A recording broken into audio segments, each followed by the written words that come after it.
शिस्त आहे. प्रेमळ ज्याचा सूर आहे. मानवता हेच कुळ आहे. गुरुजनांचा आदर आहे. पालकांवरती श्रद्धा आहे. दीनदुबळ्यांचा मित्र आहे. सेवेसाठी तत्पर आहे. देवावर भक्ती आहे. चारित्र्य ज्याचे शुद्ध आहे तोच आदर्श युवक आणि युवती आहे. होय, तोच आदर्श युवक आणि युवती आहे. मग या अशा प्रकारे आपल्या देशातील युवक आणि युवती आहेत का याचं आत्मचिंतन होणं खूप गरजेचं आहे.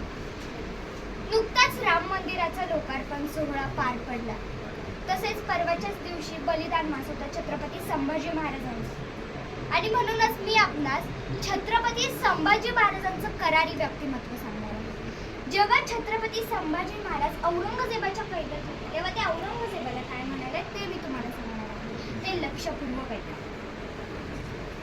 औरंगजेब, तुझ्या तंबूचा सोनेरी कळस हा 2 कोसांवरून दिसतो, पण छत्रपतींच्या जिरेटोपातील तुरा हा हजारो कोसांवरून दिसतो, चमकतो. सर्वसामान्यांच्या मनात दहशत नाही तर विश्वास जागवतो. छत्रपतींना कोणी मारू शकत नाही. छत्रपतींचे कोणी हाल करू शकत नाही, कारण छत्रपती माणूस नाहीच. छत्रपती हा एक विचार आहे आणि तो विचार स्वराज्याच्या मातीच्या कणाकणात भरून उरलाय आणि तो चिरंजीवी आहे. त्याला अग्नी जाळू शकत नाही. खवळलेला दर्या त्याला बुडवू शकत नाही. मृत्यू त्याला घाबरवू शकत नाही. उलट मृत्यूच त्याच्या समोर नतमस्तक होते आणि निघून जातो. औरंगजेब, ही सल्तनत तुझी नाही, ही हिंदभूमी तुझी नाही, ती तर प्रभू रामचंद्रांच्या एकवचनाने परिपूर्ण झाली आहे. भगवान श्रीकृष्णांच्या मोरपिसानं ती रंगलेली आहे. गंगामाईच्या पाण्यानं ती पवित्र झाली आहे. शिवशंकरांच्या डमरूनं ती रोमांचित झाली आहे. हिमालयानं तिला शुभ्र धवल बनवलंय. लक्ष्मीनं तिला लावण्य दिलंय. उमा पार्वतीनं तिला जगदंब स्वरूप दिले. महाभारतानं तिला चित्रभूत केले. अजिंठा वेरूळच्या लेण्यांनी तिला गोंदलंय. सह्याद्रीनं तिला कणखर बनवले. निबिड अरण्याने तिला शृंगारले. यज्ञाच्या धुम्रानं ती गंधयुक्त झाली आहे.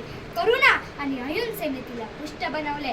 संतांनी तिला अभंग केला आहे. सदैव सत्याला मस्तकी धरणारी, क्षमेला हृदयात बसवणारी, शीलवंताला सखा मानणारी आणि पराक्रमाला बाहूत भरणारी ही भूमी आमची औरंगजेब, ही भूमी आमची आहे.